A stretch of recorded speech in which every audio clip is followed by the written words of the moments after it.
예, 한 권으로 합격하는 공인중개사, 이제 저희 민법 및 민사특별법, 부동산학 개론은 모두 강의를 완료를 했고, 민법 및 민사특별법 부분 이제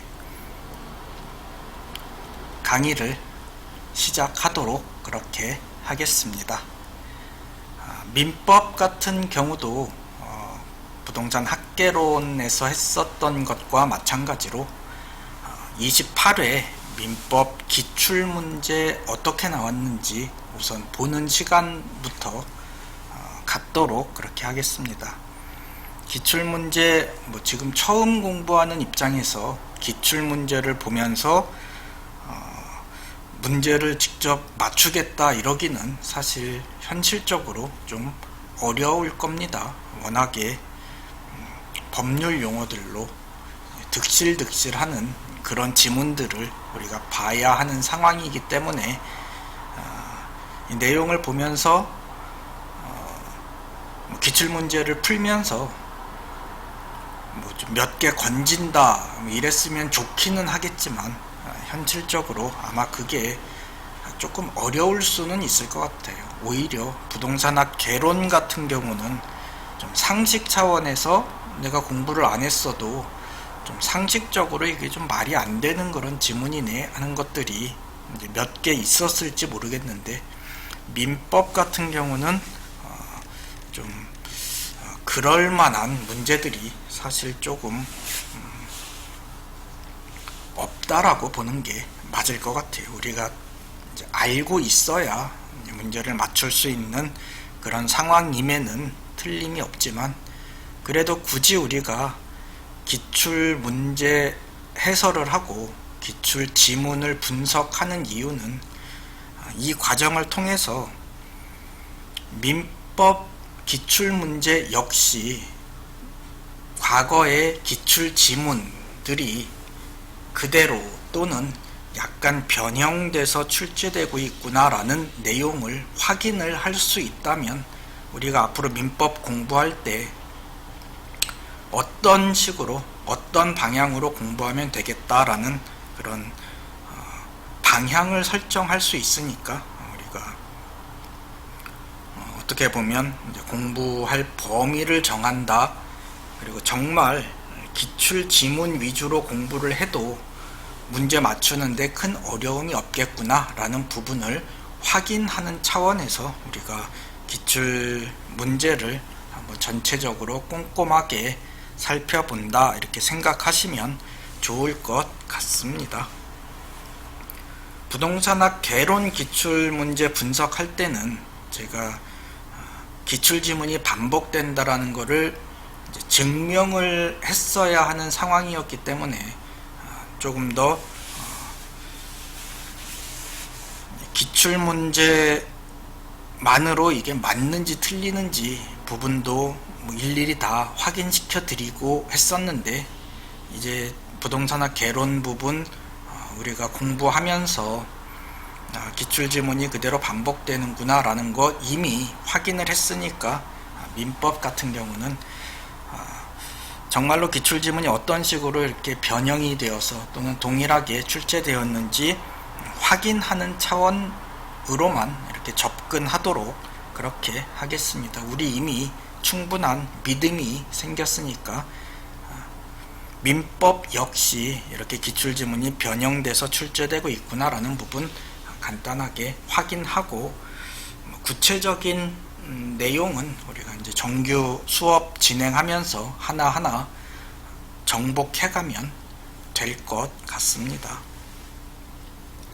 우선 기출지문 어떻게 나왔는지 하나하나 살펴보는 과정 먼저 거치고, 기출문제 해설이 전부 다 끝난 이후에 출제 경향 분석이라던가 앞으로 우리가 공부할 부분이 얼만큼이다 라는 부분 살펴보도록 그렇게 하겠습니다. 바로 기출문제 들어가겠습니다. 28회 민법 기출문제 첫 번째 문제입니다. 법률 행위 등에 관한 설명으로 틀린 것은 이렇게 묻고 있네요. 1번 지문. 기성 조건을 정지 조건으로 한 법률 행위는 무효이다. 기성 조건 그러면 이미 기에 성취된 조건, 이미 성취되어 있는 것을 정지 조건으로 한 법률 행위 무효이다. 이렇게 지문이 나와 있는데 23회 기출문제 볼까요? 조건이 법률 행위 당시 이미 성취된 경우 그 조건이 정지 조건이라면 그 법률 행위는 무효가 된다 라고 해서 틀린 지문으로 나왔네요. 동일하게 틀린 지문이 다시 한번 나온 거고, 조건이 법률 행위 당시 이미 성취한 것인 경우에는 그 조건이 정지 조건이면 조건 없는 법률 행위가 된다 라는 부분이 포인트가 되겠네요. 정지 조건이라는 것은 조건이 성취될 때까지, 예를 들면 까불면 맞는다 뭐 이런 거겠죠. 지금 때리진 않지만 너가 까불면 조건이 성취되면 맞는다 뭐 이런 걸 거예요.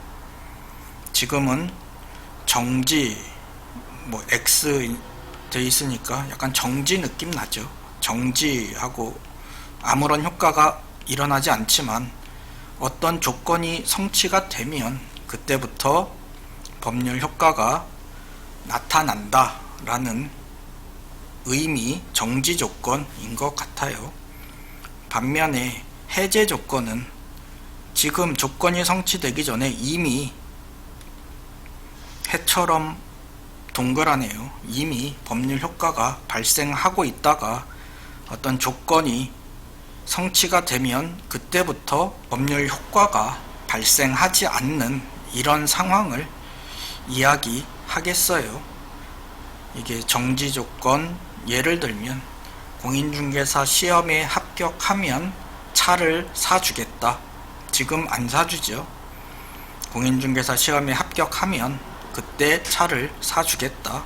우리가 일반적으로 많이 볼 수 있는 그런 예일 거예요. 반면에 해제 조건은 내가 지금 차를 사주지만 너가 공인중개사 시험에 불합격하면 그거 다시 뺏는다 뭐 이런 의미겠어요. 그런데 조건이 이미 성취되어 있다. 정지 조건 같은 경우 합격하면 차 사준다 그랬는데 이미 나는 합격을 해 있는 상황이다. 그러면 차 주십시오 이렇게 이야기하면 되죠. 무효가 아니라 조건 없는 법률 행위가 된다라고 해야 맞는 표현이겠어요. 반대로 해제 조건인 경우에는 이미 차를 줬는데 너가 공인중개사 시험에 불합격하면 뺏는다 라고 했다면, 해제 조건으로 이렇게 법률 행위를 했다면 사실 이미 떨어져 있죠. 나는 시험에 떨어져 있는 상태라서 이 조건은 지금 내가 차를 받아갖고 가지고는 있지만 이 법률 행위는 무효이다 라고 해야 정확한 표현이 되겠습니다. 그래서 해제 조건이었다면 그 법률 행위는 무효가 되지만 정지 조건인 경우에는 그냥 조건 없는 법률 행위다. 까불면 맞는다 그랬는데 이미 까불고 있죠. 그러면 까불면이라는 거는 조건이 없어지고 맞을 일만 남았을 거예요. 잘못된 거 바로 선택할 수 있겠네요. 2번 지문 볼까요? 의사표시가 발송된 후라도 도달하기 전에 표의자가 그 의사표시를 철회할 수 있다. 2번 지문 22회 때 나왔네요. 표의자는, 의사표시를 하는 자는 의사표시가 도달하기 전에는 그 의사표시를 철회할 수 있다. 맞는 지문으로 나왔습니다. 의사표시 도달주의, 발신주의 뭐 이거에 대해서 우리가 배울 건데, 도달주의를 원칙으로 하고 있기 때문에 그 의사표시가 도달해야, 상대방에게 도달해야 이제 효과가, 효력이 발생을 하는데, 의사표시가 발송된 후 도달하기 전에 표의자가 마음이 바뀔 수 있어요. 그리고 그 의사표시는 아직 상대방에게 도달하지 않았다고 한다면 표의자는 그 의사표시를 철회할 수 있다, 맞는 지문 되겠어요. 3번, 어떤 해악의 고지 없이 단순히 각서에 서명 날인할 것만을 강력히 요구한 행위는 강박에 의한 의사표시의 강박행위가 아니다 라고 지문이 나와 있네요. 23회 때 문제 보면 강박행위, 협박하고 그러는 거죠.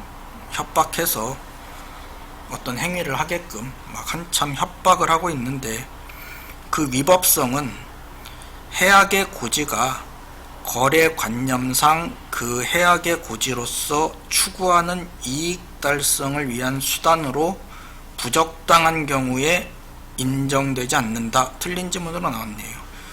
그 이익 달성을 위한 수단으로 부적당한 경우에 인정된다 라고, 그래야 이제 강박행위가 위법하다고 할 수 있고, 해악의 고지 없이 손목을 어떻게 한다는 둥, 이빨이 어떻게 된다는 둥, 이런 해악의 고지 없이 단순히 각서에 서명해 라고 강력하게 요구한 행위는 강박이라고 할 수가 없다라고 판례에 나와 있답니다.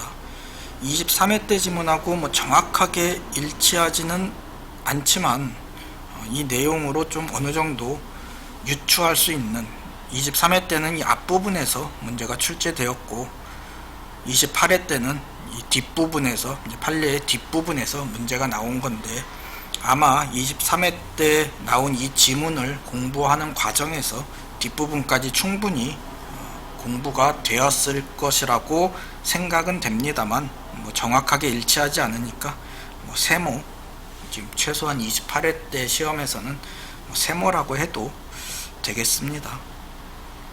4번, 표의자가 과실 없이 상대방의 소재를 알지 못한 경우에는, 과실 없이 소재를 몰랐다네요. 민사소송법의 공시송달이라는 거에 의해서 의사표시를 송달할 수 있다라는 지문이 나왔네요. 22회 때 보면 과실 없이 상대방의 소재를 알지 못하는 표의자는 공시송달에 의해서 의사표시의 효력을 발생시킬 수 있다, 공시송달할 수 있다 라는 의미죠. 맞는 지문으로 이미 출제되었던 동일한 지문입니다. 5번, 농지 취득 자격 증명은 농지 취득의 원인이 되는 매매계약의 효력 발생 요건이 아니다, 매매계약 효력 발생 요건이 아니다 라는 지문 나왔네요.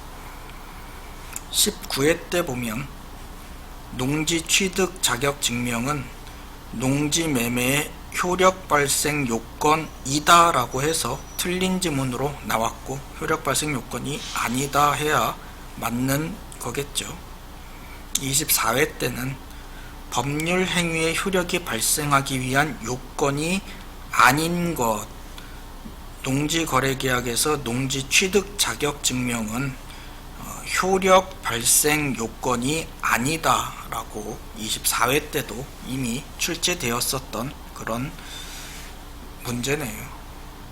법률행위의 성립 요건, 그 다음에 또 효력 발생 요건, 이렇게 나뉘어져 있는데, 그 부분 공부하는 과정에서 자연스럽게 배우게 될 그런 내용입니다. 우선 1번 문제 같은 경우는 명확하게 잘못된 지문 보일 뿐만 아니라 대부분의 지문, 이미 출제되었었던 지문이 동일하게 나와 있는 내용 확인할 수 있겠습니다. 2번 넘어가 볼게요.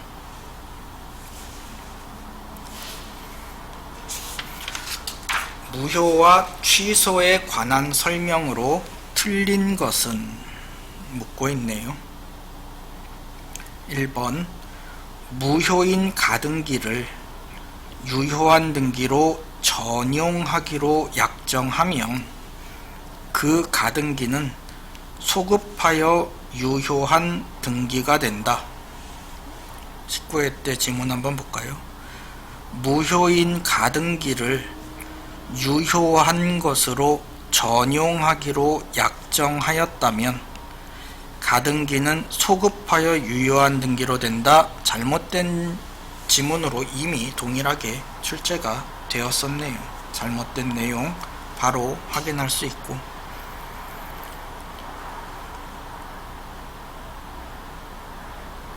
무효인 가등기를 유효한 등기로 전용하기로 한 약정은 그때부터 유효한 거지 소급해서 유효한 등기로 전환될 수는 없다라는 부분 포인트가 되겠네요.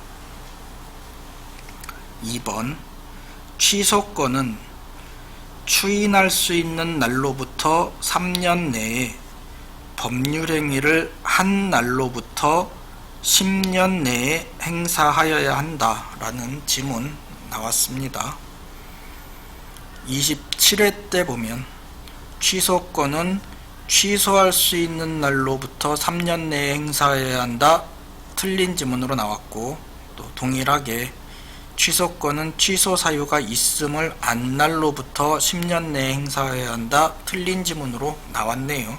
정확한 내용은 취소권은 추인할 수 있는 날, 취소의 원인이 소멸한 날, 제한 능력, 착오, 사기, 강박에서 벗어난 때 이렇게 추인할 수 있는 날로부터 3년 내에, 그리고 법률행위를 한 날로부터 10년 내에 행사하여야 한다라는 부분이 출제 포인트이고, 2번 지문은 맞게 이렇게 표현이 되어 있습니다. 3번 무효인 법률행위를 사후에 적법하게 추인한 때에는, 무효인 법률행위를 추인을 했네요. 적법하게 다른 정함이 없으면 새로운 법률 행위를 한 것으로 보아야 한다. 24회 지문 볼까요? 무효인 법률 행위를 추인하면 특별한 사정이 없는 한 처음부터 새로운 법률 행위를 한 것으로 본다. 틀린 지문으로 나왔네요. 그때부터 새로운 법률 행위를 한 것으로 본다 라고 해야 정확한 표현 되겠어요. 비진의 표시로 무효인 법률 행위, 당사자가 그 무효임을 알고 추인한 때에는 그때부터 새로운 법률 행위로 본다 이렇게 얘기해야 정확한 표현이 되겠습니다. 소급해서 되는 게 아니라 새로운 법률 행위를 한 것으로 보아야 한다. 3번 지문 맞는 표현 되겠네요. 4번 무권리자가, 권리가 없는 사람이 갑의 권리를 자기의 이름으로 처분한 경우 갑이 그 처분을 추인하면 처분 행위의 효력이 갑에게 미친다. 권리 없는 자가 갑의 권리를 자기 마음대로 처분을 했는데 갑이 추인을 했다, 추후에 인정을 했다라고 하면 처분 행위의 효력은 당연히 갑에게 미칠 것 같기는 해요. 자기가 추인했으니까. 추인한다는 건 인정한다는 거죠. 24회 기출문제 보면 추인하여도 효력이 생기지 않는 무효인 법률 행위는 이라고 나와 있고, 무권대리의 법률행위는 틀린 지문으로 나왔어요. 무권대리인의 법률행위는 추인하면 효력이 생긴다라는 내용 우리가 알 수 있겠네요. 26회 무권대리 행위를 추인한 경우 원칙적으로 추인한 때로부터 유권대리와 마찬가지의 효력이 생긴다. 무권대리 행위는 추인을 하면 특별한 사정이 없는 한 소급해서 유효가 된다라고 합니다. 이거 같은 경우는 소급해서 유효가 된다. 그래서 추인한 때로부터 효력이 생긴다라고 해서 이제 또 틀린 지문으로 한번 구성이 되어 있네요. 4번 지문 같은 경우 소급하는지 그때부터인지에 대해서는 문점이 안 나와 있지만 그 처분을 추인하면 처분 행위의 효력이 갑에게 미치는 것은 당연하겠어요. 5번 무효 행위의 추인은 그 무효 원인이 소멸한 후에 하여야 그 효력이 있다. 24회 때 보면 사회질서 위반으로 사회질서 위반된 행위하면 무효가 되는데 그 무효인 법률 행위는 추인의 대상이 되지 않는다 맞는 표현으로 나왔네요. 왜냐하면 사회질서 위반으로 무효인 법률 행위는 추인의 시점에 무효 원인이 소멸하지 않았죠. 아직도 사회질서 위반인 그런 행위이기 때문에 그거를 추인을 해서 효력을 발생시킨다면 이건 좀 문제가 되겠어요.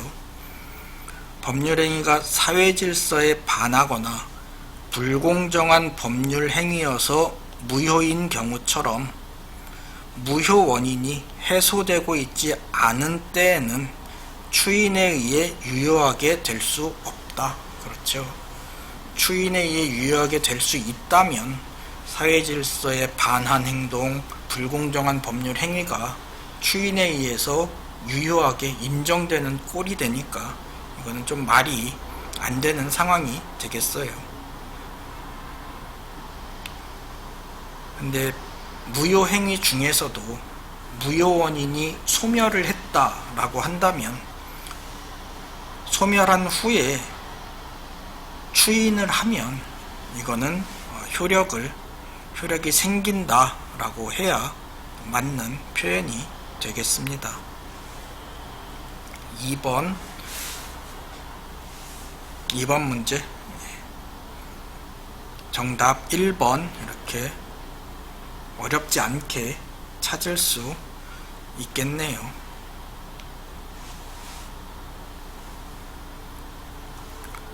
3번 문제 같이 보겠습니다. 대리권 없는 을이 갑을 대리하여 병에게 갑 소유의 토지를 매도하였다. 갑, 아무 죄 없는 갑이네요. 을이 대리권이 없음에도 불구하고 갑을 대리해서 병에게 갑 소유의 토지를 매도를 했대요. 다음 설명 중 틀린 것은 1번 을이 갑을 단독 상속한 경우 을은 본인의 지위에서 추인 거절권을 행사할 수 없다. 갑 같은 경우에는 을이 대리권 없이 행위를 했으니까 그냥 무시해버리면 아무 책임을 지지 않아도 되죠. 근데 알고 봤더니 갑이 아버지고 을이 아들이어서 또 갑이 돌아가셨네요. 그래서 을이 갑을 단독 상속을 했다라고 했을 때 을이 이제 갑의 지위를 모두 상속을 받은 사람이죠. 그런데 갑자기 병한테 병이 이제 잘 됐네, 너가 전부 다 갑의 권리를 상속받았으니까 너가 나한테 매도하기로 한 거 네가 이렇게 추인해서, 네가 곧 갑이니까 추인해서 나한테 주면 되겠네 라고 했을 때 을이 내가 지금 갑의 입장이 되어보니까 이거는 추인하면 안 될 것 같네, 나 추인을 거절하겠어. 이건 좀 이상하죠. 21회 지문 한번 볼게요. 대리권 없는 을이 갑을 대리하여 병에게 갑 소유의 토지를 매도하였을 때, 똑같네요, 상황이. 그러니까 대리권 없는데 왜 자꾸 매도를 할까요? 을이 갑을 단독 상속한 경우, 이것도 똑같네요. 을은 본인 갑의 지위에서 추인을 거절할 수 있다 라고 해서 잘못된 지문으로 나왔네요. 추인을 거절할 수 없어야 정상이겠어요. 금반언의 원칙이나 신의성실의 원칙에 반해서 이거는 허용될 수 없다 라고 판례가 나와 있네요. 이런 경우 추인 거절권을 행사하면 안 되겠죠. 병의 입장에서는 많이 황당할 거예요. 이중인격인가 싶기도 하고 그럴 거예요. 2번, 을과 계약을 체결한 병은 갑의 추인의 상대방이 될 수 없다 라고 되어 있네요. 이 병은 을이랑 지금 계약을 체결을 했는데 갑 입장에서는 나중에 알았다, 이 사실을 알았다 했을 때 추인을 추후에 이제 인정할 수 있다, 추인을 할 수 있다라고 하는데, 그 추인은 을에 대해서도 할 수 있고 병에 대해서도 할 수가 있어요. 그리고 그 추인은 사실은 병에 대해서 하는 게 더 원칙적인 그런 방법일 것 같아요. 근데 이번 지문에서는 병은 갑의 추인의 상대방이 될 수 없다 라고 해서 좀 많이 어색한 지문이 되어 버렸어요. 26회 때 나온 지문 보면 무권 대리 행위의 추인의 의사표시는, 무권 대리 행위를 갑이 추후에 인정을 해주려는 의사표시는 본인이 상대방에게 하지 않으면 상대방이 그 사실을 알았더라도 상대방에게 대항하지 못한다 라고 해서 틀린 지문으로 나왔네요. 내용 보면 무권 대리 행위의 추인은 무권 대리인 을이죠. 무권 대리 행위의 상대방 병 될 것이고, 또 병에서 혹시 정으로 또 넘어갔다면 그 승계인에게도 할 수 있다. 추인은 누구에게나 할 수 있다. 상대방에 대해서 하는 경우에는 추인으로서 완전한 효력이 생기지만 병에게 하는 게 추인으로서 완전한 효력이 생기는 거고, 무권 대리인 을에게 하는 경우에는 상대방이 추인 사실을 알지 못한 때에는 이에 대해 추인의 효과를 주장하지 못한다. 그렇죠. 을한테만 추인을 해놨는데 병이 그 사실을 알지 못했다, 추인했는지 몰랐다 하면 병에게 주장할 수 없는 건 당연하겠어요. 뭐 초능력자도 아니고 을한테 한 걸 어떻게 알겠어요. 따라서 추인이 있었음을 알지 못하는 상대방은 철회를 할 수 있다. 병의 입장에서는 무권대리 행위를 철회, 없었던 걸로 하자, 네가 무권대리인인지도 몰랐네 하고 철회할 수 있는데, 그 전에 이미 갑이 을에게 추인을 했다고 하더라도 병은 몰랐다면, 그 내용을 몰랐다면 다시 철회할 수 있다, 다시 가져가라, 없었던 걸로 하자 라고 할 수 있다라는 상식적인 그런 내용이겠어요. 4번 볼까요? 갑이 을에게 추인한 경우, 이게 지금 그 경우죠. 갑이 무권대리인한테만 추인한 경우 병이 추인이 있었던 사실을 알지 못한 때에는 갑은 병에게 추인의 효과를 주장하지 못한다. 맞는 내용이네요. 방금 설명드렸었던 내용. 3번 갑의 추인은 그 무권대리 행위가 있음을 알고 이를 추인하여야 그 행위의 효과가 갑에게 귀속된다. 무권대리 행위가 있음을 알고 추인해야 되겠죠. 갑의 입장에서는 무권대리 행위가 있었는지 모르고 추인한다라는 것 자체가 일단 좀 이상하네요. 20회 기출문제 보면 취소할 수 있는 법률 행위의 추인은 추인권자가 취소할 수 있는 행위임을 알고서 하여야 한다 라고 해야 정확한 표현 되겠습니다. 추인은 취소권의 포기이므로 추인권자가 취소할 수 있는 행위임을 알고서 해야 한다. 당연하겠어요. 5번 만약 을이 미성년자라면 갑이 을의 대리 행위에 대해 추인을 거절하더라도 병은 을에 대해 계약의 이행이나 손해배상을 청구할 수 없다. 을이 미성년자라고 하면 갑이 추인을 거절을 해도 병은 계약 이행을 청구한다거나 손해배상을 청구할 수가 없다. 미성년자 같은 경우는 좀 강력하게 보호를 하고 있어요. 그래서 미성년자랑 거래하면 골치가 아플 수 있을 것 같아요. 19회 때 문제 보면 무권대리인 을이 갑의 대리인이라 칭하며 갑 소유의 토지를 병에게 매도하고 이전 등기해 주었을 때 상황이 똑같죠. 지금 갑이 추인을 거절한 경우 을이 행위 무능력자이더라도 병은 을에 대하여 계약의 이행을 청구할 수 있다라고 해서 잘못된 지문으로 나왔네요. 행위 무능력자, 미성년자라고 하면 그 이행을 청구할 수 없다라고 해야 맞는 표현이 되겠습니다.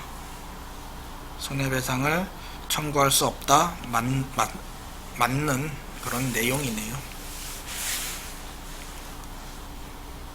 4번 문제 보겠습니다. 대리에 관한 설명으로 틀린 것은 1번 대리행위가 강행법규에 위반하여 무효가 된 경우에는 표현대리가 적용되지 아니한다. 19회 때 지문이네요. 매매계약이 토지거래 허가제를 위반하여 확정적으로 무효가 되면 표현대리 법리가 적용될 여지가 없다라고 해서 맞는 지문으로 나왔네요. 대리행위가 강행법규에 위반해서 확정적 무효가 되면 표현대리 문제 발생할 여지가 없다라는 포인트에서 동일하게 출제된 내용이네요. 2번 본인의 허락이 없는 자기 계약이라도 본인이 추인하면 유효한 대리행위로 될 수 있다라는 지문이네요. 2번 지문 25회 때 출제되었네요. 대리인은 본인의 허락이 있으면 당사자 쌍방을 대리할 수 있다라는 부분이 맞는 걸로 나왔네요. 쌍방 대리에 대해서 25회 때 출제가 되었고 28회 때는 자기 계약 부분이 나왔네요. 정확하게 일치하지 않아서 세모 쳐야 되겠지만 이 내용 공부하는 과정에서 대리인이 자기계약 또는 쌍방대리는 못하는 게 원칙이다 라고 좀 같이 묶여서 우리가 아마 공부가 됐을 것 같아요. 그러나 본인의 허락이 있거나 채무의 이행 이런 경우는 예외적으로 자기계약 쌍방대리 할 수 있다라는 부분 공부하게 될 거고, 본인의 허락이 없었다면 무권대리가 되어 본인에 대해 무효가 되지만 본인의 추인에 의해 유효로 될 수 있다. 자기계약 쌍방대리 모두 본인이 추인하면 유효한 대리행위가 될 수 있다라는 부분 공부하게 될 예정입니다. 우리가 공부할 내용입니다. 25회 때는 쌍방대리 할 수 있다, 본인의 허락이 있으면 라는 부분 나왔고, 28회 때는 자기계약 한 경우 추인하면 유효한 대리행위가 될 수 있다라는 부분이 출제되었습니다. 3번 상대방 없는 단독행위의 무권대리는 본인의 추인 여부와 상관없이 확정적으로 유효하다라고 되어 있네요. 3번 보면 23회 때 상대방이 무권대리인의 동의를 얻어 단독행위를 한 경우 본인은 이를 추인할 수 있다라고 해서 맞는 지문으로 출제가 되었네요. 상대방 없는 단독행위의 무권대리는 언제나 확정적 절대적으로 무효인 게 원칙이네요. 상대방 없는 단독행위는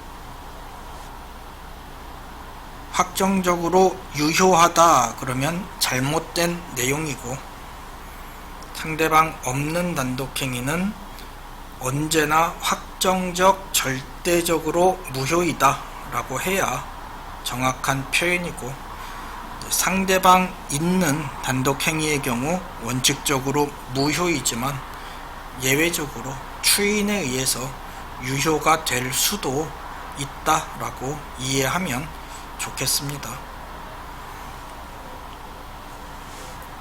4번 대리인이 자기의 이익을 위한 배임적 의사표시를 하였고, 뭔가 배신을 했네요. 대리인이 상대방도 이를 안 경우 상대방도 나쁘네요. 본인은 그 대리인의 행위에 대하여 책임이 없다. 당연히 그렇겠어요. 25회 대리인의 대리권 남용을 상대방이 알았거나 알 수 있었을 경우 대리행위는 본인에게 효력이 없다. 맞는 표현으로 나왔네요. 내용 보면 대리인이 대리권을 남용을 했다. 대리권을 정상적으로 가지고 있는 대리인이 남용을 했다. 예를 들면 본인의 이익을 위해서가 아니라 자기 혹은 제3자의 이익을 꾀하기 위해서 대리행위를 하는 경우 등이 이에 해당할 텐데, 본인을 위해서 대리행위를 해야 되는데 자기 이익을 위해서 무언가 대리행위를 했다는 거죠. 원칙적으로 이 경우에도 그런 대리인을 둔 본인 잘못이라고 생각을 해서 유효한 대리행위가 되는 게 원칙이다. 상대방을 보호해 주는 게 더 우선이다 라고 되어 있지만, 다만 그 대리인의 진위가 본인의 이익이나 의사에 반하여 자기 또는 제3자의 이익을 위한 배임적인 것임을, 지금 본인을 배신하고 있는 것을 상대방이 알았거나 알 수 있었을 경우에는 민법상 비진의 표시에 관한 규정을 유추 적용하여 그 대리인의 행위에 대해서 본인은 책임을 지지 않는다라는 출제 포인트에서 문제가 나왔네요. 상대방도 알았다고 했으니까 본인은 그 대리인의 행위에 대해서 책임이 없는 게 당연하겠어요. 5번 권한을 정하지 아니한 임의 대리인은 본인의 미등기 부동산에 관한 보존 등기를 할 수 있다. 권한을 정하지 아니한 임의 대리인이 할 수 있는 내용에 대해서 좀 이렇게 민법에서 정하고 있죠. 대리권의 범위를 22회 때 보면 대리권의 범위가 명확하지 않은 임의 대리인이 일반적으로 할 수 있는 행위가 아닌 것은 이라고 문제가 나왔고, 미등기 부동산을 등기하는 행위는 그 범위가 명확하지 않은 임의 대리인도 일반적으로 할 수 있는 행위라고 문제가 나왔네요. 27회 때는 권한을 정하지 않은 대리인은 보존 행위를 할 수 있다 라고 했고, 보존 행위에는 미등기 부동산을 등기하는 행위, 부패하기 쉬운 물건의 매각 행위, 소멸시효 중단, 기한이 도래한 채무 변제 같은 게 보존 행위에 해당되고, 권한을 정하지 않은 대리인도 보존 행위 할 수 있다라고 출제 포인트 정리되어 있으면 어렵지 않게 맞는 지문이구나 확인할 수 있겠습니다.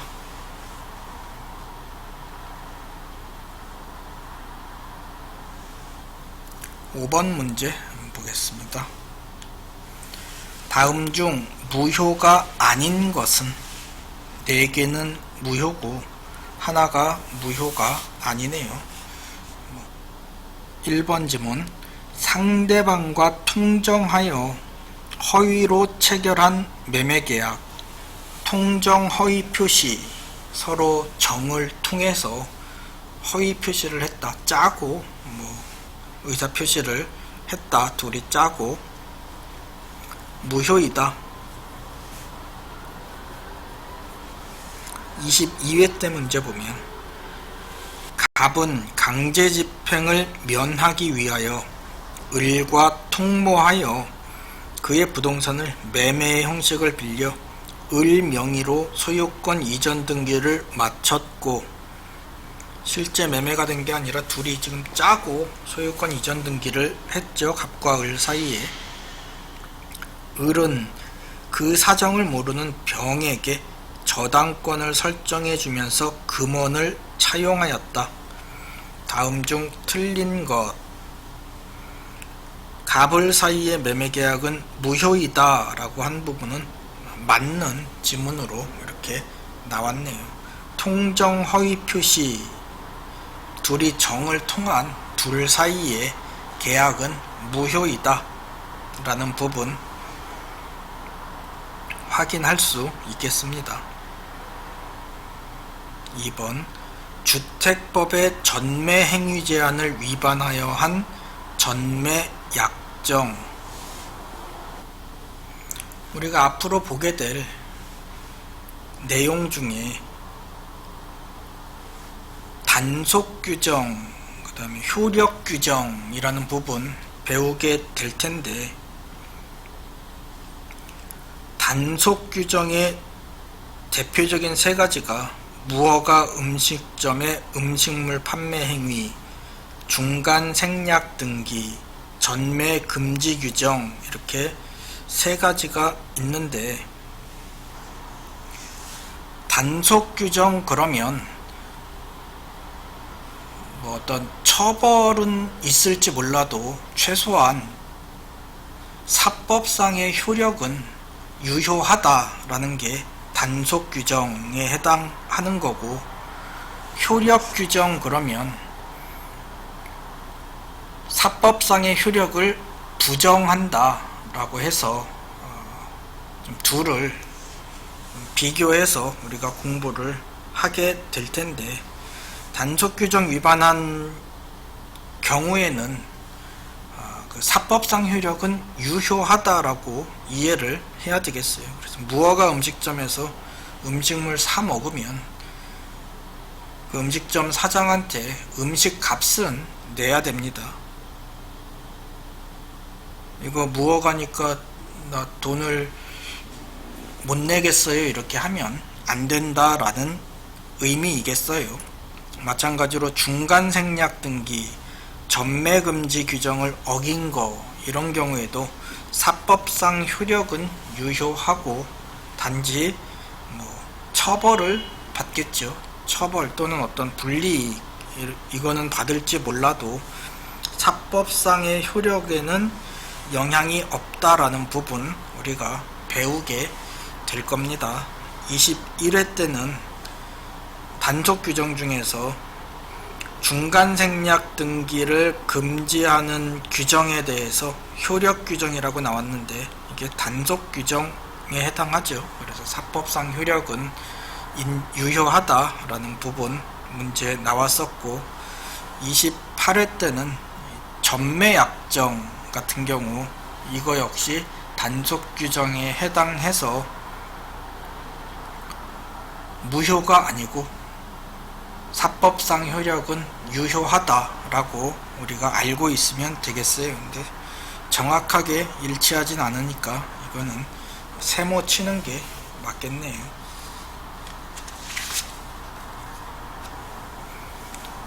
3번 관할관청의 허가 없이 한 학교 법인의 기본재산 처분. 21회 때 나온 문제 보면 공익법인이 하는 기본재산의 처분에 주무관청의 허가를 요하는 규정은 효력 규정이다. 이 규정을 어기면 무효가 된다라는 의미가 되겠어요.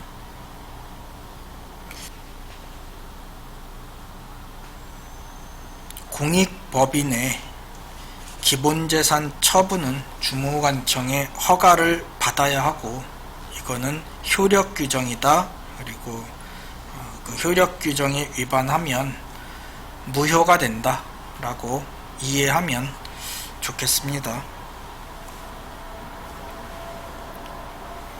4번 도박 채무를 변제하기 위하여 그 채권자와 체결한 토지 양도 계약, 도박 채무 이런 거 나오면 대부분 선량한 풍속, 기타 사회 질서에 위반하는 내용으로 무효로 대부분 되는 것 같아요. 25회 때 보면 도박 자금에 제공할 목적으로 금전을 대여하는 행위는 반사회적 법률 행위로서 무효이다. 21회 노름 비친 줄 알면서 이를 변제하기로 한 약정은 반사회적 법률 행위에 해당한다. 그래서 무효다. 이렇게 출제가 되었네요.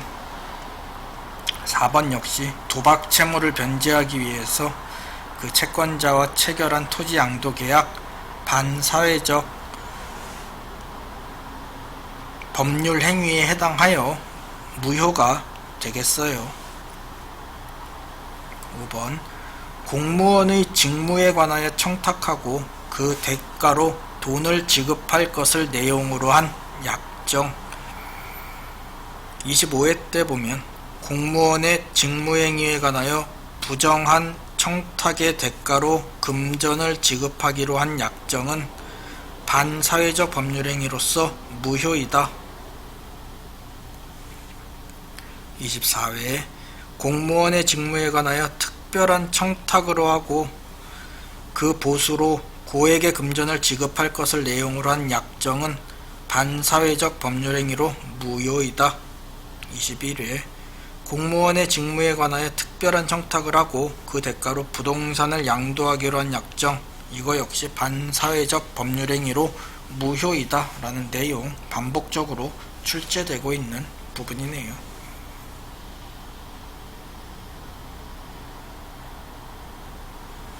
5번의 정답은 정확하게 X가 나오지는 않았지만 다른 것들이 다 맞는 지문이고 전매약정 이 정도는 단속 규정인 것 같아 라고 우리가 공부를 했다면 충분히 알 수 있었을 법한 그런 문제가 되겠습니다. 6번 조건부 법률 행위에 관한 설명으로 틀린 것 묻고 있네요. 1번 상대방이 동의하면 채무면제에 조건을 붙일 수 있다. 상대방 있는 단독행위, 상대방 없는 단독행위 이렇게 나눌 수 있고, 이 내용에 대해서는 우리가 해당 부분 공부할 때 외우게 될 거예요. 외우게 될 부분이고, 문제는 21회 때 상대방이 동의하면 해제의 의사표시에, 해제 역시 상대방 있는 단독행위죠. 조건을 붙이는 것이 허용된다. 21회 때는 상대방 있는 단독행위 중에 해제 부분에 대해서 문제가 나왔었고, 28회 때는 채무 면제 부분에 대해서 문제가 나왔네요.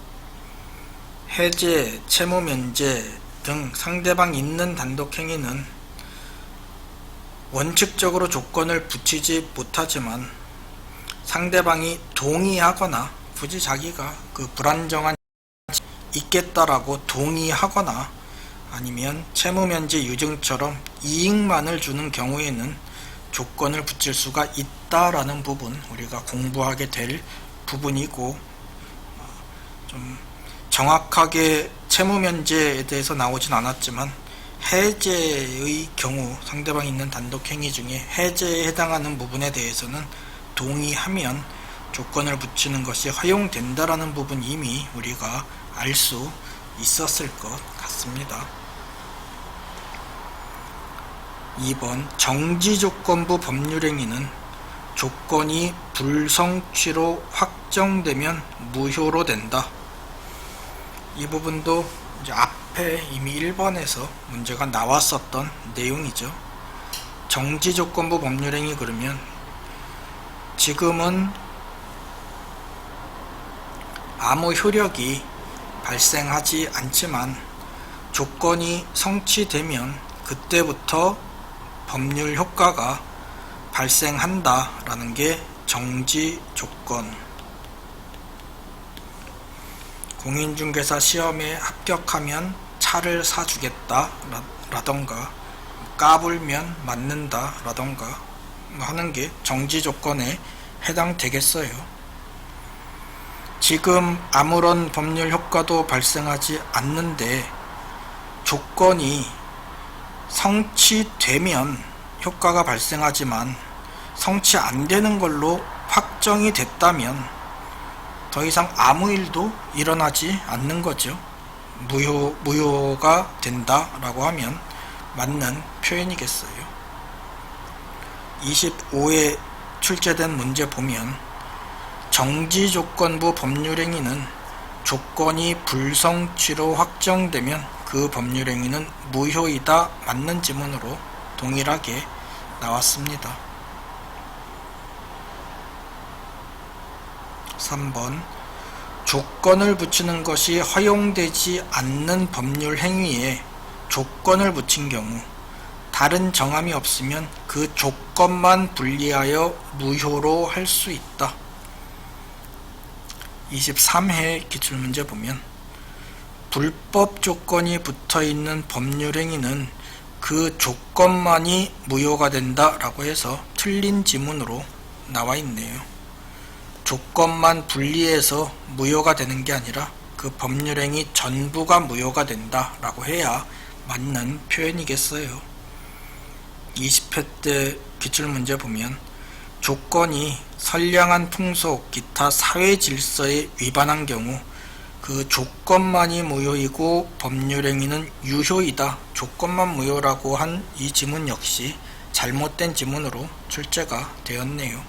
19회 조건부 법률행위에 있어 조건의 내용 자체가 불법이어서 무효일 경우 조건만을 분리하여 무효로 할 수 있다, 이런 잘못된 지문으로 나왔고, 조건만 분리해서 무효로 할 수 있는 게 아니라 그 법률행위 전부가 무효가 된다라는 내용 우리가 확인할 수 있었겠어요.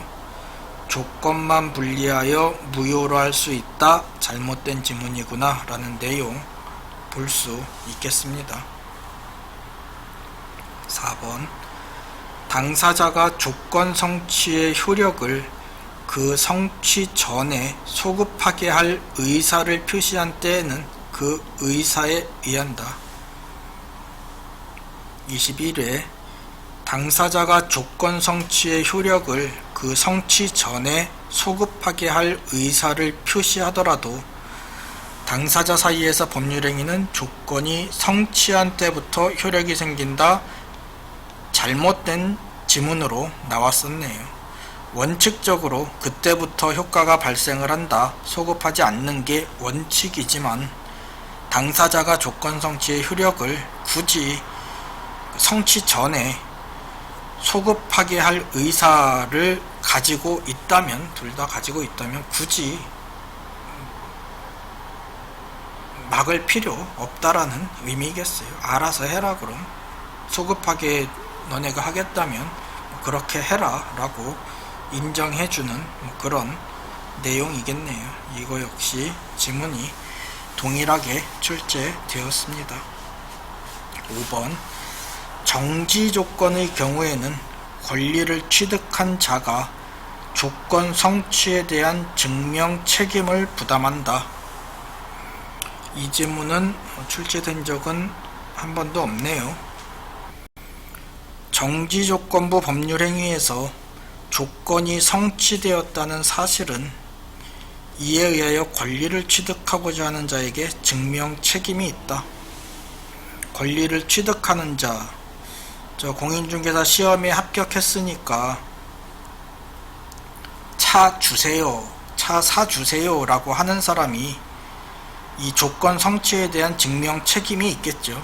합격증 보여주면서 나 조건 성취했으니까 이제 당신은 나에게 차를 주세요 라고 요구를 해야 되겠죠. 뭐 내용 보면 당연한 그런 내용이겠어요. 근데 우리 시험에서는 한 번도 출제는 안 되었으니까 여기서는 세모라고 치고 넘어가는 게 맞겠습니다.